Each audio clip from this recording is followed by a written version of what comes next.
Hello, so happy to see all of you. Today in the teaching, it's a part of the Buddhism in action teachings that I'm doing, where I am talking about different things about Buddhism. I have made multiple videos where I keep repeating that I'm not a Buddhist. I'm a follower or Dharma practitioner. And one of the reasons why I say like that is that when you talk about being something, then you're identifying with something and you're identifying you with that. For the sake of ease, when I'm asked if I'm a Buddhist, I usually just say yes, because it's just the easiest. But I know that you guys know better, so I just wanted to clarify that. And this workshop that we're having about today is about the Eightfold Noble Path. Before we get starting with it, when we talk about Buddhism, it's not what we normally experience with other religions. The Dharma is not based in man-made rules, so there's no right and wrong in the same way as you know it from, for example, Christianity.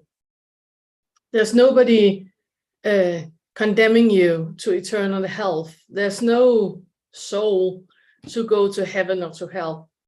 It's more about just being told that if you do this, then this will happen. And if you do that, then that will happen. And that is such a foundational part of Buddhism. It is just to be aware of, this is how it is. What you do with that information is completely up to you. So there's no right and wrong in that sense. You can take all the teaching that I'm giving today and go like, well, great, and then go about your life as you normally did. That's completely fine. It's your choice. So it's not about something which you can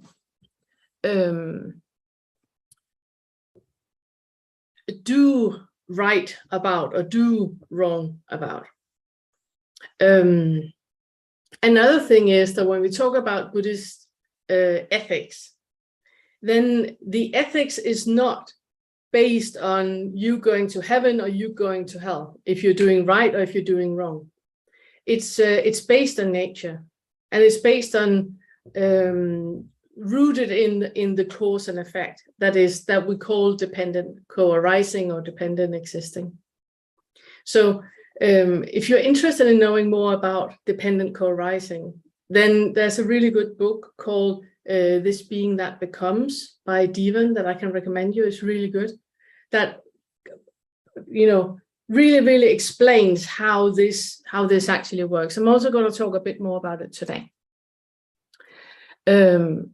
So when we talk about wisdom in Buddhism, it's about the practical application of everything you have read and that you've been taught about. It's not about you being different than anybody else, or there's nobody that you can look up to in that sense, or wanting to approve of you. It's not like that at all. It's very much about your development, how you do you in your life. So there are no rules to follow. There are some indications of if you do this, then this will happen, and this is what you're going to experience. And if you do that, then that will happen, and that is what you're going to experience. But it's up to you. It's completely up to you to decide. Before we can start to talk about the Eightfold Noble Path, we need to talk about the Four Noble Truths. And I have made a video about it already on the channel where you can see about it. And that is like the foundation of Buddhism. And the Four Noble Truths is, the first one is that life is suffering. Normally when you talk with other people that don't know about Buddhism, then they always say, the Buddhists, they're all about suffering. And it sounds so gloomy. But I also think that we're losing a lot in translation. That again is not about the it's not about the suffering like that. It's more about stating facts, that this is how it is, that if you change the word from suffering to dissatisfaction, then usually people understand what I talk about when I say dissatisfaction, because in life is like that. That we there's something, we're here in life where we are right now, and then there's a lot of things that we want to happen, which means that where we're at right now, we're not content with. We want something else to happen so we can become content. That is dissatisfaction, being where we are right now when there's something else that we want to happen. And when you then finally have it, then it's concern about keeping what you have. So it's the clinging to what finally has happened, or it's just another goal that is, emerging in front of you, and then you want something more, you want something else. So you're never ever content in what you have. That's part of the human condition, part of that being of the ego, where we always want something else. I usually say that if you have an enemy and you really want the worst to happen for them, then wish for them to win in the lottery, because that is like the worst that can happen to a person. Because you go from all of a sudden thinking that you're not okay, and then you have like 10 million on your account, and then you're concerned about losing that, and you're spending all your time with how you're going to invest it and how you're going to spend it and how you're going to. It's the worst thing that can happen to a person. Because we as soon as we are in a position where we live our lives in the ego or in the suffering, then we're never ever content. It's so dissatisfying. The second of the Four Noble Truths is that this is what is creating the suffering. And it's what I just talked about. It's the craving for something else. It's the clinging to what you have. It's the aversion about things that you don't want. And that, when you have watched a lot of my other videos, then you probably know that I usually call that ego. It's just, a psychological term to talk about what we're talking about. But when you're in the ego and you're clinging, craving, and have aversion, then you're not present at all. You're not here at all. I have made a lot of videos where I talk about how that happens, and it's basically the explanation of how you become to you. That you have a lot of sensory experiences. So you see and you smell and you hear and you taste and you touch and everything around you. And all that information that you're picking up with your senses is collected by the brain. And in the brain, a meaning is put into what you're experiencing. And that is happening from a developmental point of view, survival of the species, that for us to know that you can eat that berry and should not eat that berry, that is helping us to survive as a species. So all the information is picked up by the brain and collected by the brain. In that, a meaning is added to it. And that's where the someone believing itself to exist is happening. So the one that you identify as you as is happening in that. You can't pick it apart and say that this is where I am, because you're not your body and you're not your thoughts, you're not your senses. And that's when we talk about that there is no you. That is basically what we talk about. But in that creation of it, there's a lot of suffering happening. And I just want you to make a mental note about the second one, because I'm circling back to that as we go along. The third one is that there's a way out of it, which is great news. that when we're in that inferno of ego suffering about wanting something else all the time and never being content, that there's a way out of it. It's good to know. Obviously, the way out of it is the non-identifying. So the solution is the Eightfold Noble Path, and that is what we're going to have about today. So I could talk about the Eightfold Noble Path over like a 3-month period, because there's so many things to say about every single one, and there's a lot of different exercises you can do. If there's an interest in doing that, then we can do that at some point. So what we're talking about is the Eightfold Noble Path, and when we talk, I just want to say again, I'm just scrolling back. I just want to say about the Eightfold Noble Path. Normally, when we say that and we're listening to the word the Eightfold Noble Path with Christian ears, then what we normally hear is that there's something right to do, and that is the noble thing to do. So that's the right thing to do. That's how we hear it with Christian ears. It's not what is meant with the name. The Eightfold Noble Path is referring to you becoming noble. You are becoming noble when you live the path. So again, there's nobody judging you in what you're doing. It's completely up to you. If you do this, then you will become noble. It's not about anybody else saying what is right or wrong. It's completely up to you.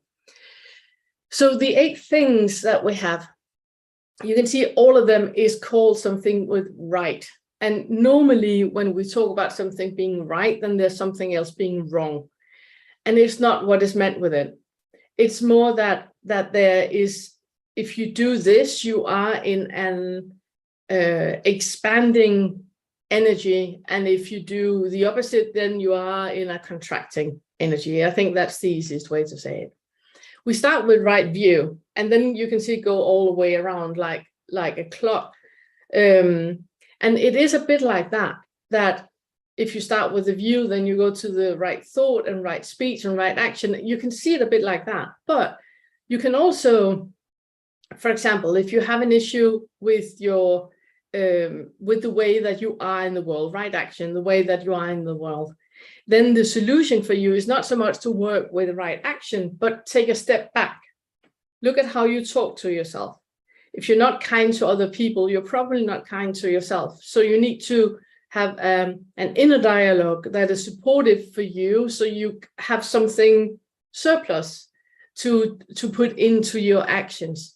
So it's also the way you can use it, that if you pick a point in it, then it's always supportive to work with the one just before. You can also just going straight to, for example, mindfulness, and then wanting to focus on the mindfulness and focus on doing that. You can do that too. The reason why it's put in this sequence, and also the way that I'm doing it now with the sequence when I'm talking about it, it is that there is a logic to it, but we're getting to that.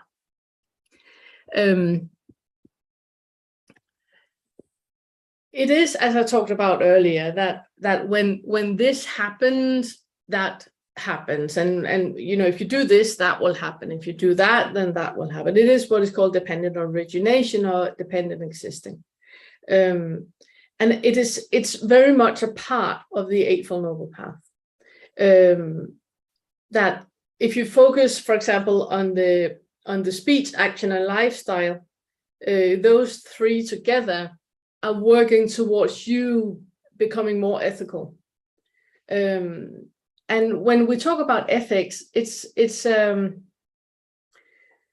very important one to be aware of, because whenever we feel uncomfortable in our lives, it's when with other people, then normally it's about them not having not having an ethical being, or not behaving ethically.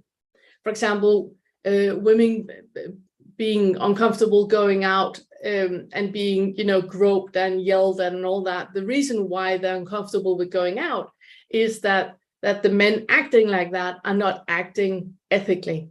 When we get concerned about school shootings, then it's because there's no ethical action in what it's doing, and that is making us uncomfortable. There's no thought of how is my action going to influence the other pupils in the school. There's no empathy with that. So whenever we experience contact with other people and they're not ethical in their action, then we feel uneasy. So when we talk about ethics, it's not about, again, it's not the one that we normally are taught through religious dogma, where there's a right and there's a wrong and there's a God judging you and all that. It's not about that. It's about being in a world where you are expanding, where you are contributing, and when you are supporting and you are helping. That when we talk about ethics in Buddhism, that's what we mean. Then we talk about right effort, mindfulness, and stillness, and that is the part if you need to develop your mind, if you need to focus on your thoughts. I made a video where I talk about that every thought you have, you are aware that that is a thought. If you think about the future, if you think about the past, then you're very much aware that that is a thought. But not many people are aware that the thinker of the thoughts is a thought too. So that is part of the mind. And if you want to develop about your mind, then you need to work with effort, mindfulness, and stillness. And then the right view and right thought is what is leading to wisdom. So this is, I have written in all of the slides that I've made, I've written the Pali words, so you can look it up if you want to study more about it. So we start with the first one, which is about right view. And in many ways, right view is the most important thing, because if you don't have the right view, then your starting point is off. And the right view is having a basis in the Four Noble Truths, in the four. No, I can't remember the name. The Four Noble Truths. It has a foundation in that.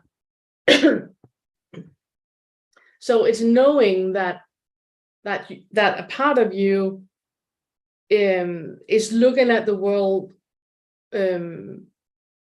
very dual. It's very much about me and them. I have a lot of videos where I talk about the ego and the authentic, that when you're in your emotions and you're feeling your feelings, then you're very much identifying with what you're feeling. And that is always putting you on one side and the others on another side. If you instead pull yourself up and you observe the feelings that are occurring in you, then you have a surplus and you have an overview of what is actually going on. So the right view to start with is the knowledge about non-self, about non-duality, and about non-identifying. So that is kind of like the starting point. That is the view that we have of the world. It's very much about seeing the world as it is. The world is not a nice place. I had a conversation the other day in the comment section on the channel with one where we talked about that the world is not a nice place at all. In many ways, it's not. It's horrendous what you see in the news and what is happening with war and trafficking and lies and deceit.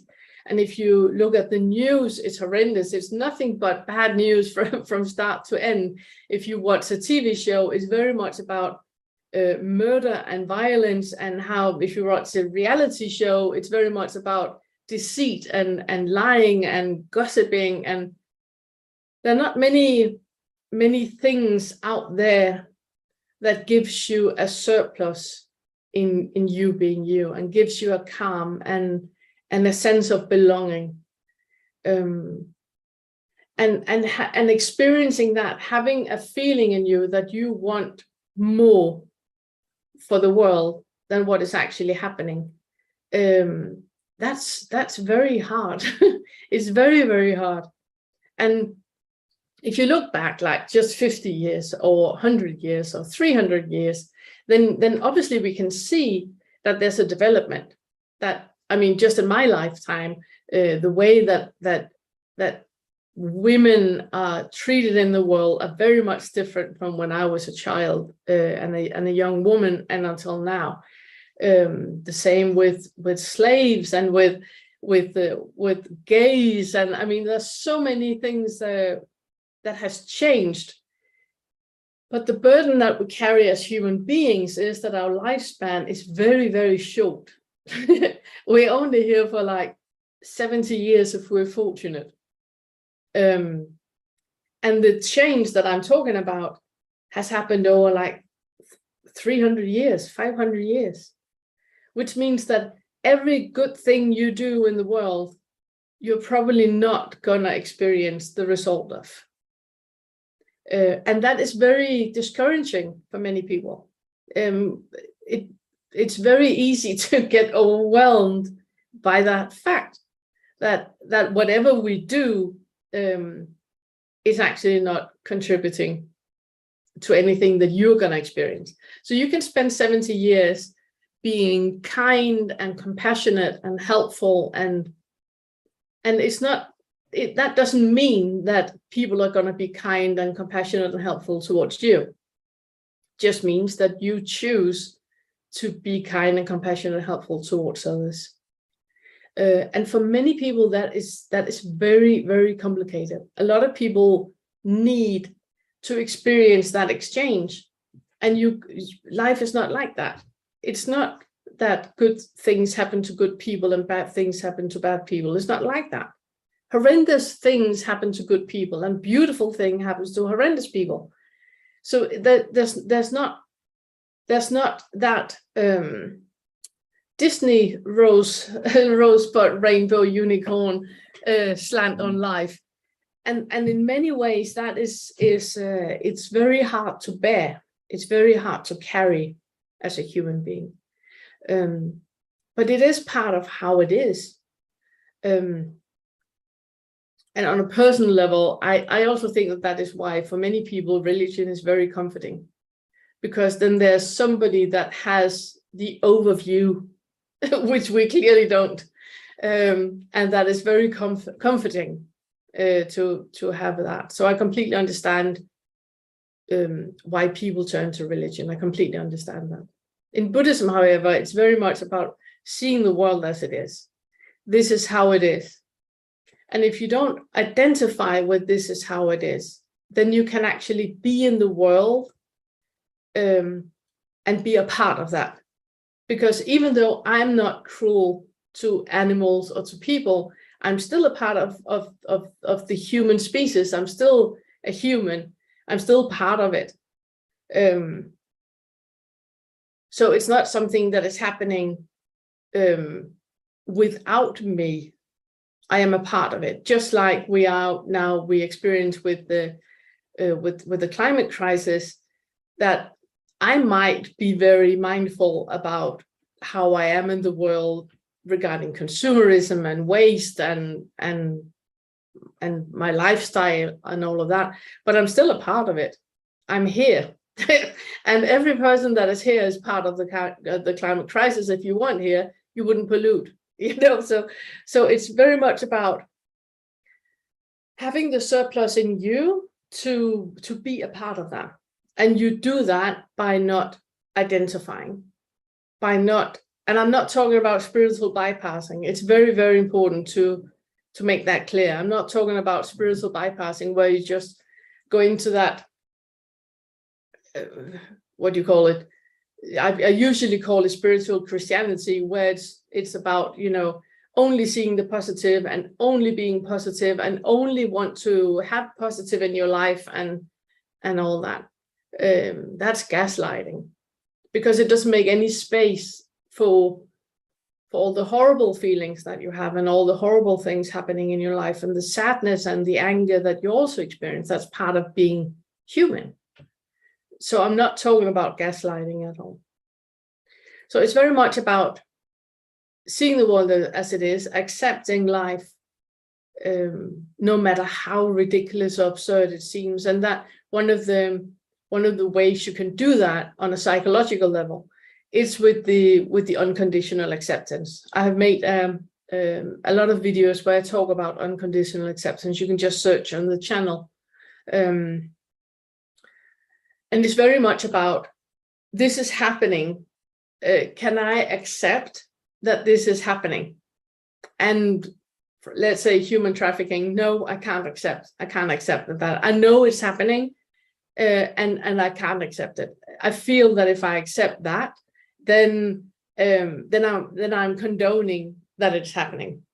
It's not what I'm asking you to do, though. I'm not asking you to condone. I'm just asking you to accept that what already is reality, accepting that it is reality. And that is the very complicated part. If you can't do that, then can you accept that you can't accept that this is reality? Can you create space for you, in you, that this is really, really difficult? I really, really struggle with this. I know it is reality. I can't accept it. I can't have space for that in me, but I can have space for me not having space for it, if you know what I mean. That I can create a space for me for not accepting what is. And that helps you. That helps you in supporting you in being in the world with all the absurdity and all the horrendous things happening.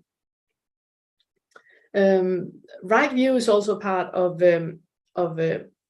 giving up all views. So it's not having any one view. If you have a view, then you identify with the view. You need to be fluid in it. You need to be flexible in it. So it's a lot of us, we have the religious programming, no matter if we are religious or not, but part of the society is in many ways based on the religion that is the what do you call it? The majority in the country. I can't remember the word in English. But it's giving up on that too. It's questioning everything that you have a view about, questioning are you sure this is the right view? Are you sure this is how it is? And a lot of times you will find out that no, actually it's not. I'm programmed to think like that. I'm conditioned to think like that. It's not a universal truth. It's my truth that I project into everybody else and say that we all know you shouldn't speak to elderly people like that. And becoming aware of that, so you're not leaning towards any one view, but you are fluid in your views. So and then really understanding the Four Noble Truths about the ego and about how you are in the world, how you perceive yourself as a separate self, and what is actually the truth, what is actually happening in you, both physiologically and biologically and neurochemically, what is actually happening in you. So it's understanding that there's not a separate self. So you can't identify with anything since there's not a separate self. If you want a mantra that you can say when you work with the right view, then it's with deeds of love and kindness I purify my body, and it's having the focus on the love and kindness towards yourself and towards other people, all living beings, not only yourself, but having loving kindness as your default for everything. And this is a part of the wisdom part of the Eightfold Noble Path. And the thought is the other one that is part of the wisdom. And thought is obviously whatever view you have is what you're expressing in your thoughts. It's how you're thinking, and your thought is very much shaping everything. Your view becomes into thought, that becomes into speech and into action. Thich Nhat Hanh, he says that the right thought can save the world. And I really agree with that sentiment, because if you change your thought, you completely change your life. You can heal yourself with your thought. And as I said, it's kind of easy, because you have the thought about everything, but the thinker that is thinking the thought is a thought too. So you can basically reboot about your thoughts. and be in the world with your thoughts in a manner that is beneficial to everyone. So it's about you being authentic towards you and towards everybody else, having compassion and kindness towards everyone. And then be very much aware about guessing, assuming, judging, and supposing. I'm talking a lot about those four, and it's because whenever we guess or assume or judge or suppose, then we are not in the moment. Then we are pulling from our experience. And whenever you pull from your experience, it's something that has happened, that you had a thought about, and that thought and conclusion that you did about what happened is what you're putting on repeat. And whatever you're repeating is now becoming your truth. So it's no longer what actually happened. It was the opinion, the assumption, or the judging, or the supposing, or the guessing that you had at that point. That is becoming your truth now. And that is never, ever based in reality. It's always based in ego. It's always based on, I am not, I should be. You know, this is, I want something else. Something else should have happened. If I ask you about your childhood and you talk about negative things that happened, then you do that with the sense that something else should have happened. So it's very, very important to be aware about these four, about how they actually shape your perception and your reality. So it's very much about pulling yourself from the experience, from being ego. And I put the 3 poisons in here, so you also have them. It's greed, anger, and delusion.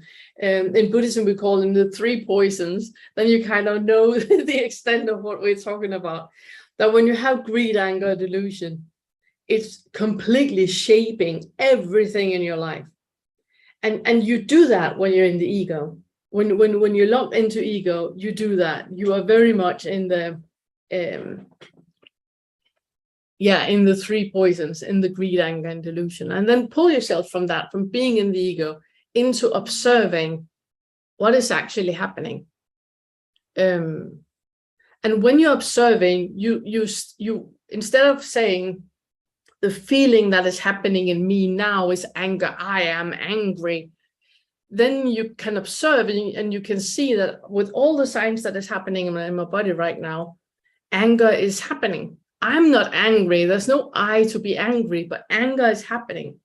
I had another conversation where I talked about fear, about an anxiety, that if you pull yourself from the fear and the anxiety that you're on a biological level and on a physical level are experiencing, then you can pull yourself into the observing, and then you can all of a sudden notice that there's a huge difference in what you physically are experiencing. I get clammy hands, I start to sweat, I get my pulse is raised, I get tunnel vision, I get little bit nauseated. That is what is happening. I'm observing that is happening. But then you can also observe all the thoughts that is happening. For example, let's say that you have an anxiety, you hear an ambulance, and you immediately think of your loved ones. And all of these physical things are happening to your body, that you get clammy hands and raised pulse and tunnel vision, nausea. You can separate, and then you can see, okay, all the physical things are happening. I can see that is happening on an emotional level, on what I'm feeling, what I'm actually feeling right now. If you remove all thoughts, because you will start to have a thought about an ambulance and then think of your loved ones, then think that you need to call them, and then think, oh, I hope that they are not. And so a lot of it, of the suffering that we have is thought based. It's the thought that is creating it. And if you can pull yourself and out of the experience and into the observing, you can start to separate what is really happening right now, and how much suffering am I adding to the situation as it is. The meditation that would be great to do if you have issues about thought, it's about Mesa Bhavana. And Mesa Bhavana is a 5-stage meditation where you start on the first stage to give yourself loving kindness and compassion, wishing the best for you. And you will see that a lot of times in Buddhism, we do that. It's very important for me to start with me. Instead of me being busybody about what everybody else should do, then start looking at yourself. What could you actually do? In that, there's no identifying anymore. You can do whatever you want in your life. It's completely fine. I'm going to focus on what I can do in my life. So I can be in the world in a manner that I support and that I will like. So in Metta Bhavana, you start to giving loving kindness and compassion to yourself. Then you give it to a person that you hold very dear in your life. And normally it's very easy for us to sit and think and give nice thoughts and compassion and kindness to people that we really care about. The third level is when you give that the same level of kindness and compassion that you have given to a loved one, you give to a stranger, to somebody that you don't know at all. It can be somebody you saw on the bus today. It can be the neighbor's cousin that you've seen, sporadically. It can be somebody you never ever met. So it's a stranger, somebody that you don't have any connection with. And the reason why you do that in the Metta Bhavana is to pull yourself out of the ego where you only think about you, and you start to feel connected to complete strangers. In the 4th level, it's the one that most people really struggle with, because in the 4th level of Metta Bhavana, you give loving kindness and compassion to somebody you don't like. So either somebody that you don't like, that you have a huge issue with, or somebody that doesn't like you. A lot of times when people don't like us, we tend to bend ourselves backwards for them to like us. So then you need to set them free. So they are free to not like you. And in the last stage, you give loving kindness and compassion to everybody, all living beings, all the ones that have been born, that have been here already, that are not here anymore, all the ones that are here, from the biggest to the smallest, all living beings are then included in your kindness and compassion. And it's a great meditation, also because in the beginning, when you start to work with this, the Metta Bhavana gives your thoughts something to do. A lot of times when we start to meditate, it's very complicated because you're not doing anything with your thoughts.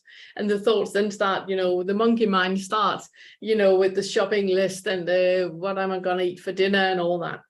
The Metta Bhavana keeps you away from that because you're so focused on your thoughts or loving kindness towards others. So that's an advantage with it. The disadvantage is obviously that you see the separation between you and others where there aren't any, but that's another conversation. And then the reflection of ego. I made another video where I talk about the blaming, shaming, and complaining. I think I'm going to make a separate video about that. I can say already now we're going a bit over time. I hope that's okay. Then we move to the ethical conduct, and the first one is speech. And the speech is not only how you speak towards others, it's also how you speak to yourself. If you from now on decide that with your speech, both the speech that you have towards yourself and your thoughts, when you're talking to yourself, but also when you talk to others, is going to be inspirational. I'm going to lift everybody that I talk with. If I can't inspire, then I'm not going to open my mouth.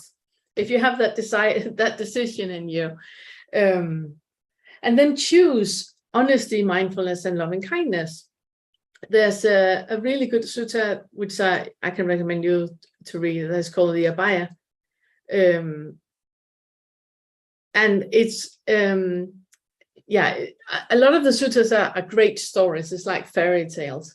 Some of them are very, very repetitious. And it's because it started out with all of them being oral. It was only told stories, and then it helps if you're repeating something. So a lot of the suttas, they're very repetitional.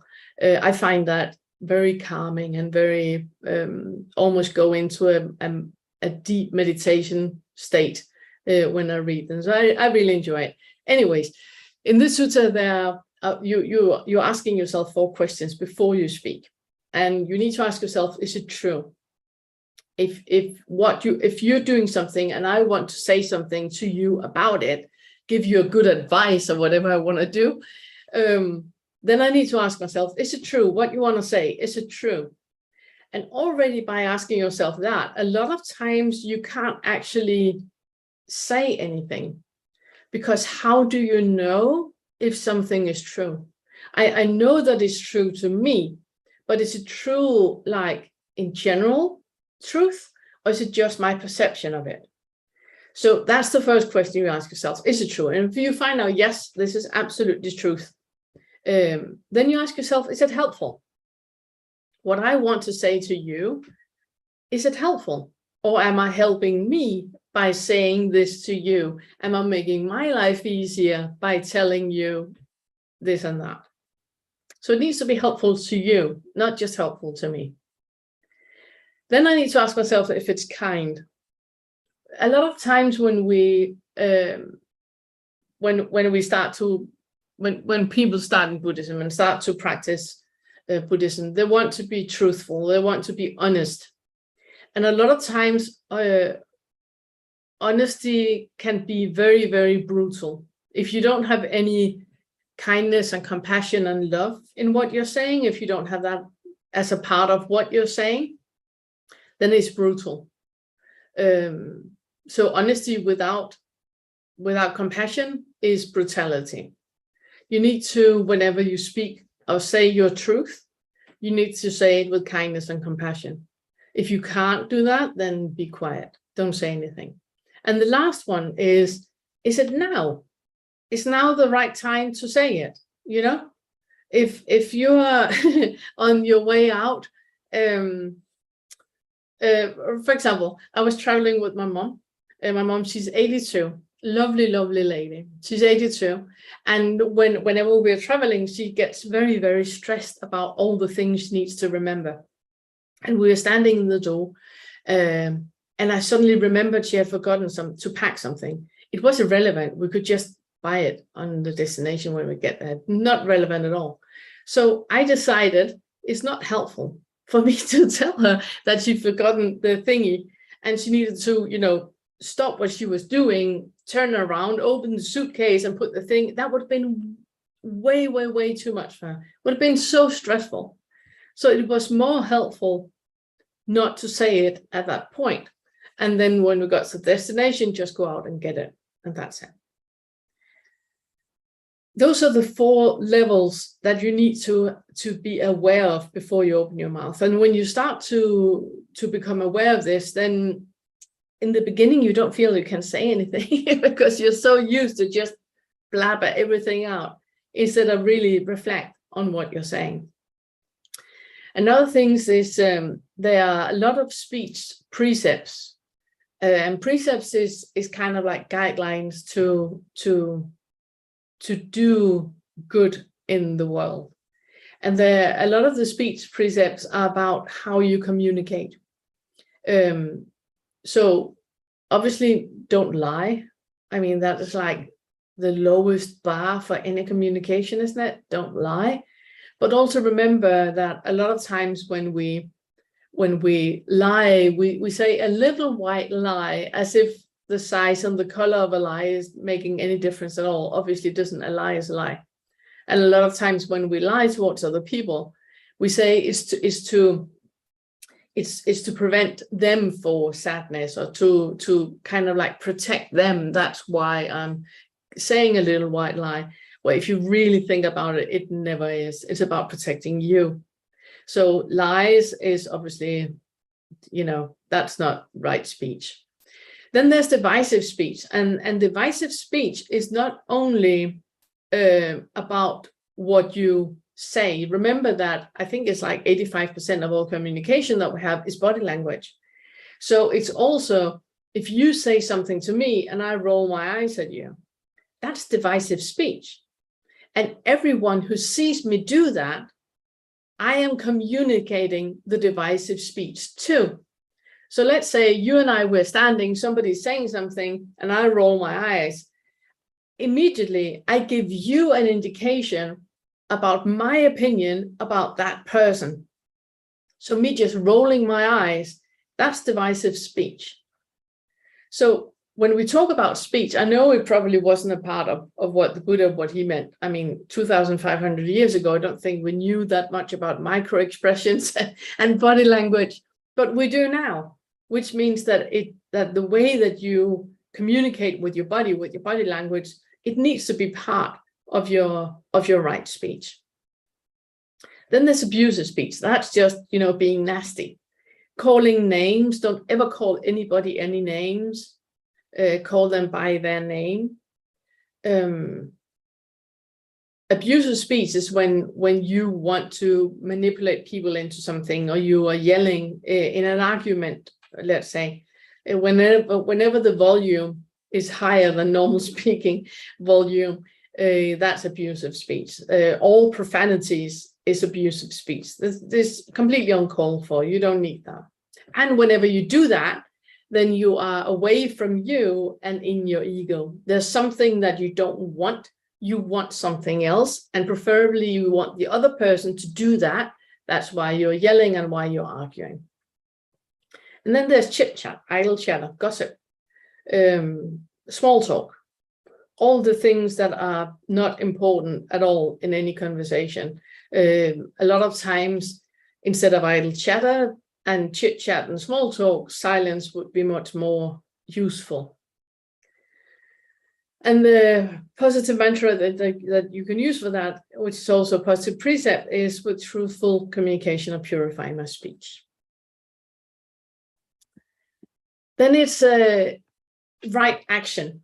And the right action is what is right to do in a situation. What is the right thing to do? And the right thing to do as a human being, because we can do, that, we are different than every other being on the planet. And that puts us in a position where our job as human beings is to protect, because we know how to do that. We have a mind that is developed and a consciousness that is developed in a way that other beings don't have. And that puts us, just like you're taught in school, that the big ones take care of the small ones. We're the big ones we need to protect. And we need to protect whether it's a spider that you take out from your house, that you put in a glass and put it outside, or we need to protect the planet, avoid consumerism. So be mindful about how you are in the world. That is about right action. It's also about the 5 precepts. If you look up the 5 precepts are like the lowest bar for ethical being in the world. It's like, don't kill. Could you stop killing people? That's like the first of them. And it is like the lowest bar. But it's not only killing like that. I think I'm going to make another video where I talk about the 5 or the 10 precepts. The 5 precepts are like basic decent ethical being in the world. So don't kill anyone, don't steal. Stealing is normally, when we talk about stealing, people think it's about, stealing, robbing a bank, or stealing from a supermarket, or stealing something like that. But it's also stealing attention, or stealing time. If somebody, you can feel that somebody don't want to be in a conversation with you anymore, and you keep holding on, stealing their time, stealing their attention, instead of letting them go about the day and what they want to do. So it's basically what is formulated like in Buddhism. It's taking what is not given. So it's not only the pen that you take at work, it's taking anything that is not giving, that is not given. Yeah, I think I'm going to make one about that. Then it's about the sensual unskillfulness. Normally we talk about sexual misconduct, but it's not meant sexual the way that we mean sexual today. So that's why I had translated with sensual unskillfulness. It's all sensual pleasures, being unskillful with that. So it's also about food. It's also about Netflix. It's about whatever is giving you an impression with the senses that you overdo and you want more of, that is putting you in a position where your mind is not mindful anymore. Lying on the sofa or lying on the beach on Hawaii is great, and for the senses it's absolutely lovely with the sun and the wind and all that. But doing it for 6 years in a row, then that's not right action. It's enjoyable and should be enjoyable, and you should enjoy it, but don't overindulge with anything. As soon as you do that, then you're not in the right action anymore. You're diverting your attention from what actually needs your attention. Then we're back to lying again. It's not only lying, it's also all the other speech precepts that we talked about before. And then clouding the mind. Normally people just talk about, alcohol, drugs, but it's basically anything that clouds your mind. So anything that is diverting your attention from being mindful into something else. And I think that where we are in the world with technological development, there's so many things that can cloud the mind, that can dull the senses, that we can do now that we couldn't do 2,500 years ago. So when I talk about cloud the mind, it's anything that is pulling you away from an awareness in the now. Another part of the right action is also to remember that nobody is more than anybody else. You're not more than an ant. You're not more than anybody from a different ethnicity, or anybody with a different gender, or you're not more than anybody else. I find it very funny in traffic to see that a lot of people that drive certain cars are acting in traffic like they are more than everybody else on the road. So it's very, it's not only in one area, it's in many, many areas that it's about remembering that nobody's more than anybody else. And then it's about having a presence in the presence, being aware and authentic in the world as it is. Always ask yourself, how can I help? How can I support? What would be the kind thing to do right now? How can I be a better version in the world right now? What is, if you go down High Street or somewhere in town, then instead of having a focus on what you want to do and you, then look around. How can you be of service right now? How can you support and help other people right now? And the positive mantra is, with open hand and generosity, I purify my body. These, the three that we just had with mind, speech, and body, they are called the three Vajras. And when you see Buddhists, where after we meditate, we take our hands up to the forehead, to the mouth, and to the chest, that is because of mind, speech, and body. That we have a focus on being in the world with the right thought, the right speech, and the right action. And the part that I've just talked about, that is basically what Thich Nhat Hanh, he talks about in all his teachings. It's only these part of the Eightfold Noble Path that he's talking about. Also the way that he's doing meditations and everything. So if those are really speaking to you, then I can recommend Thich Nhat Hanh's teachings and books, because it's only about that. It's not going into anything else.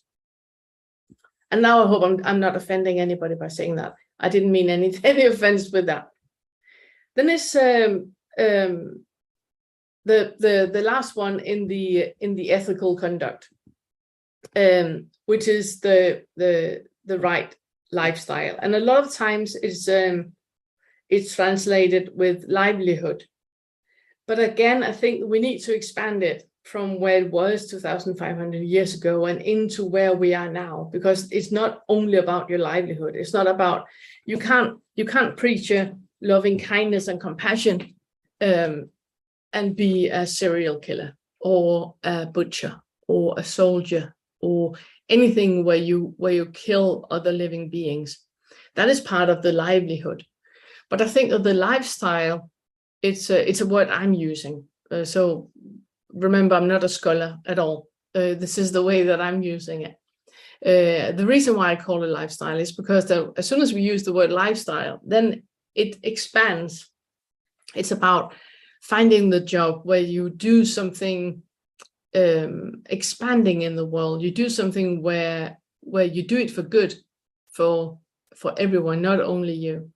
That the routines that you have in your life is beneficial, that you go to bed in proper time, you get up in a proper time, that your routines about when you eat and what you eat is beneficial and supporting as well. So it's about choosing skillful choices, and always ask yourself, if I was the best version of myself, then how would I be in the world? If I was the best version, then how would I be?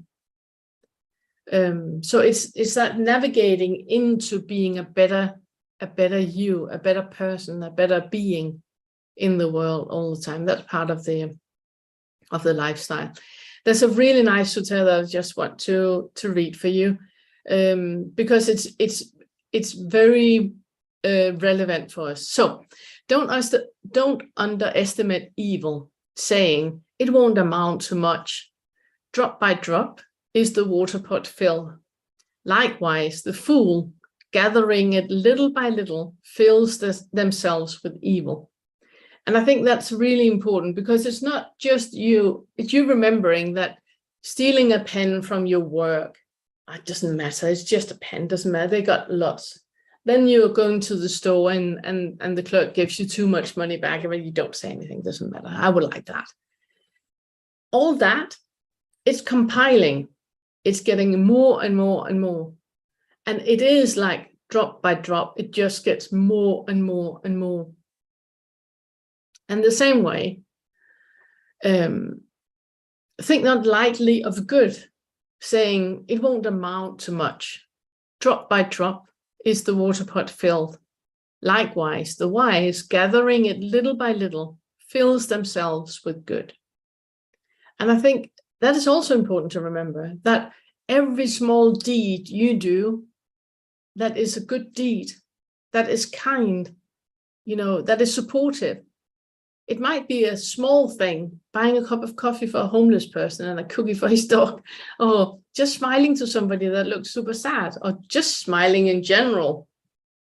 Whenever you see somebody that are angry or divisive in any way, then you send them, loving kindness, send nice thoughts to them.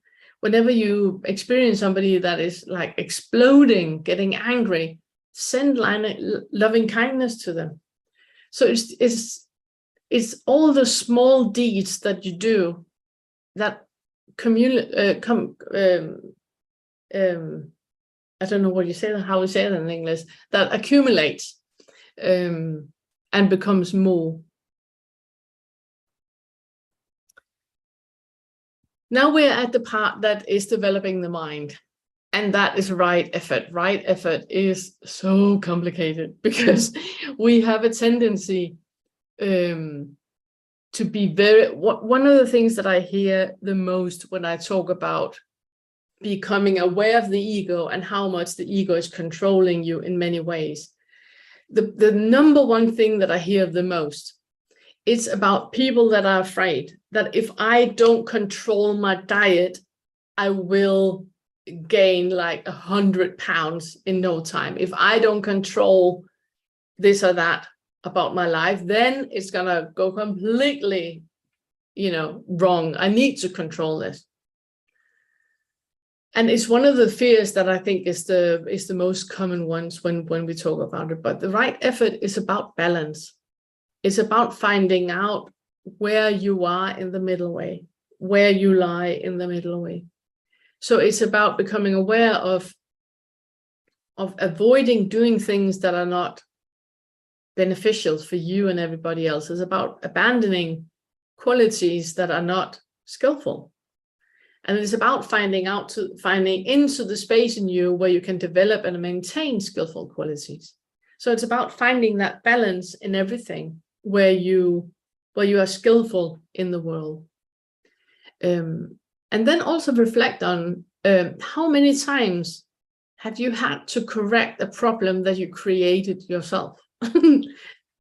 You started the issue with the drama that you have thought about. You created a lot of issues that weren't there until you created them. And then you had to, untangle the mess afterwards. A lot of times that happens, and it's because of the effort, because we're not in balance in what to do. A lot of times when you're in doubt about if you should do something, then when you're in doubt, you're not in doubt. Whenever you're in doubt, it's not a good idea to do, then don't do it. If you really want to do it, you're doing it. I'm also talking about you standing in the store trying on a dress, in doubt whether you should get it or not get it. You're not in doubt. The doubt is there because you shouldn't. Then don't. Find out why you have the consumerism in you right now, why you just want to dull the senses with buying. So also being aware of who's choosing. Is it the ego or is it the authentic part of you? Is it the contracting energy or is it the expansive energy? And then pulling yourself out from the thought all the time. Pulling yourself from the ego where you are in the experience and the emotions and the feelings into the observing that is observing the thoughts and not identifying with the thoughts. And one of the favorite precepts is with stillness, simplicity, and contentment, I purify my body. You can sit and reflect on that one for hours and hours and hours.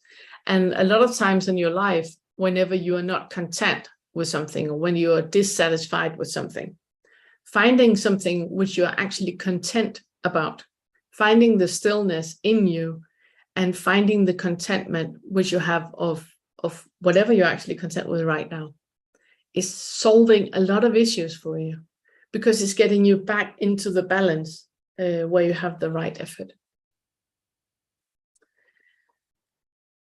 Another one that develops the mind is the right mindfulness, obviously.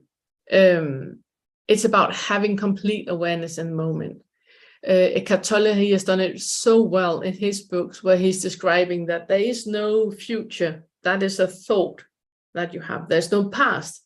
It has passed already. It's not there. You're thinking of it for it to happen. The only thing that actually is right now is now and now and now. And as soon as you have experienced the now, it's already in the past. And becoming aware of that in everything you do, when you do the dishes, when you hoover, when you drive in traffic, when you fill out your taxes, make a cup of tea, having a sip of tea.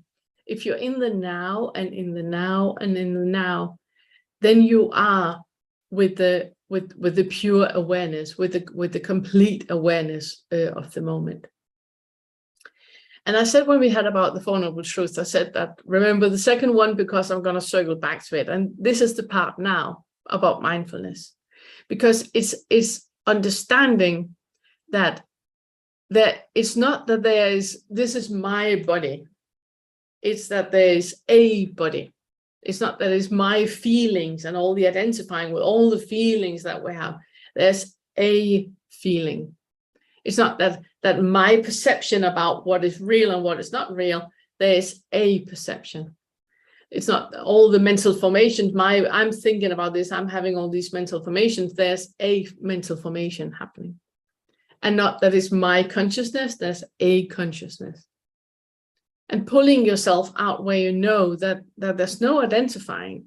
Whenever you're identifying, you're locked into the ego. There's no identifying actually happening.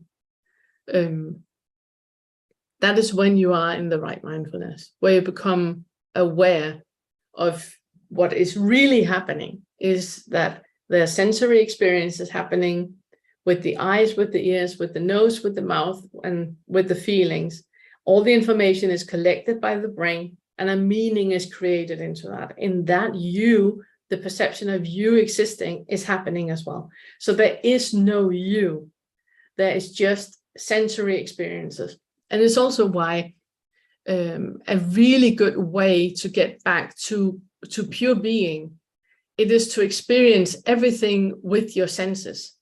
So you experience it through the senses. How does the tea taste? How does the table feel?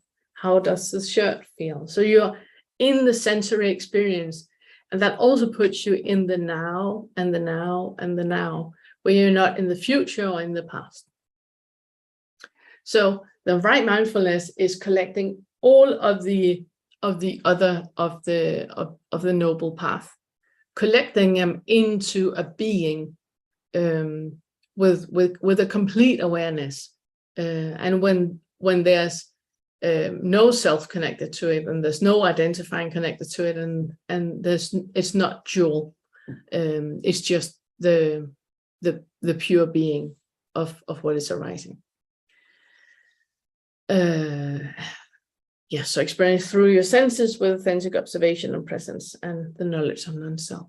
And the mantra, which is really good for here, is when mindfulness clear and radiant, I purify my mind. This is a part of the three that develops the mind. And the last one is right stillness. It's normally in a lot of other contexts you would see translated with right concentration. But the problem with the word concentration is that there's an effort in that. With the stillness, I feel that the word stillness, it more indicates that profound contemplation where you have let go of all views, and there's just a pure being, there's just a pure presence. There's the detachment from the outer world. There's just the experiencing and the observing of the experience. If you want to read more about that, then read into the 4 jhanas, or you can read into samadhi, which is also a samasamadhi is what this is called. So it's the profound contemplation that is undisturbed by the ego. It's just the being. And I'm just scrolling a bit forward. I have made this post, and I made a lot of videos where I talk about the ego and the authentic. I have made a video where you have this one where I'm talking about the being, the bubble of reality of how you perceive the world with the separate self and with which is the ego, and with the authentic self. And this is exactly what I'm aiming at for you to understand with those videos. So it's the profound contemplation undisturbed by the ego, where you just are. There's not a you being there, there's just being. And the complicated meditations are obviously also what you use in this bracket, and that's the just sitting. Just sitting is one of the most complicated meditations you can do. And it's basically that. You don't do anything but that. You just sit. What I said when I told about the Mesabhavana, where you're in your thought and the thought is occupied with something. You can do that with breath meditation, where you have a focus on the inhalation and the exhalation, and you focus the difference and where is the limit. When I inhale, if you inhale now, for example, you do an inhalation, at what point does the oxygen out here become a part of you? So at what point is it oxygen outside of you and in you and a part of you? And at what point is the exhalation no longer a part of you? So it's having that focus on the breath, having the focus on what is happening in your body and with your awareness when you breathe. It's also a really good meditation, but again, it's one where the mind is occupied. And then the spot reality meditation is also really good. You can do that with open eyes or closed eyes. You can have a leaf or a flower or a puppy or anything in front of you that you sit and notice. And then you see all the things that you didn't notice before. I think I'm going to make a meditation with this, because I haven't seen that here online, anybody having that. So I think I'm going to do that at some point. So it keep having a focus and the profound contemplation on where you are right now. What is happening right now? Where am I right now? And that was it. That was the 8. As I said, it's part of the dependent origination. So it's this being that becomes, and that's also the book I can recommend you to get. That is called This Being That Becomes. That is teaching you about that when you do this happens, when you do that happens, and it's how all of them, how all of 8 are connected, and how all of the 8 are connected with the 4 noble truths. So yeah, that was it. Are there any questions?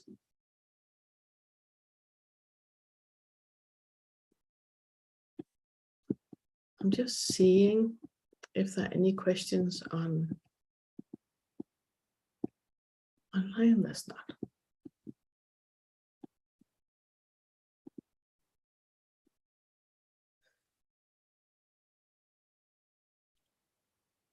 But okay, that was it. If there are any questions that is happening at some point, then just write me underneath the video, or at anywhere in the comment section. I always read all the comments, and I have this goal that I really want to answer all the questions. I'm not very good at that. I answer as many as I can. I answer questions every day. But I can't.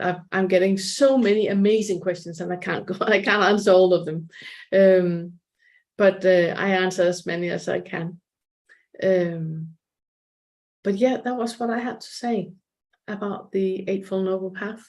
I hope it was useful for you. I hope that you can use the information to help you navigate. And as I said, if there's any question, then just feel free to write me.